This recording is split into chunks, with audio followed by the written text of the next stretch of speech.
आपण मान देखुचंती ये हूँ केन्द्रापड़ा जिला 5 नंबर जोन निकिरी पंचायत जोठी शनिदेव आविर्भाव हुए दीर्घ दशंधि पूर्वर एवं दीर्घ 12 वर्ष धरी एटी प्रभु शनिदेव उद्देश्य यज्ञ महाराज उपस्थित हुंती एवं जनसाधारण ये अंचल समस्त जनसाधारण निजर अर्थ समय प्रदान करी ए यज्ञ को पूर्णाहुति करती जहाँ आज दिवस आज दिवस रे पूर्णाहुति होउची एवं समस्त उत्सव मुखरित अच्छा अंचल अधिवासी माने आसतु बुझा पचारि बुझा ये अंचल बुद्धिजीवी महिला युवक मानक कौन रही वक्तव्य आज्ञा परिचय देवे। नमस्कार मुझे हरप्रिया बेहेरा मु जड़े भक्त प्रभु शनिश्वर भक्त। केते वर्ष यज्ञ एठारे 12 वर्ष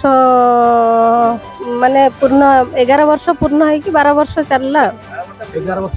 कौन कहबे लोक मन मु कहबी ठाकुरंकर ये अनुष्ठान दीर्घजीवी हो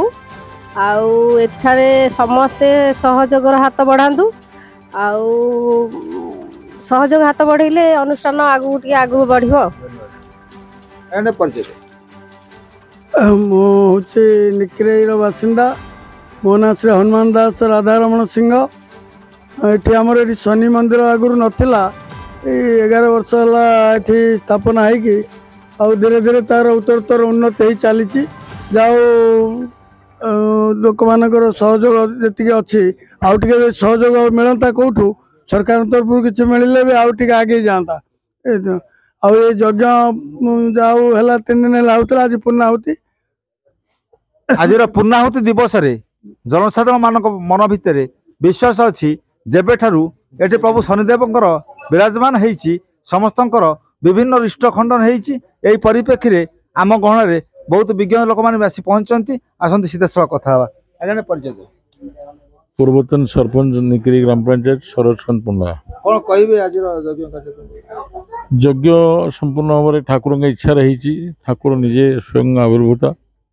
एवं 12 वर्ष है आज यज्ञ चली प्रथम कथा हूँ शनिदेव न्याय देवता थिले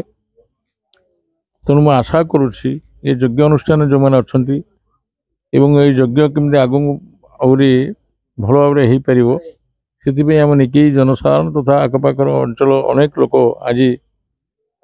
शनिदेव जलस्नान करते हजार हजार भक्त आज दिन में भी समवेत होते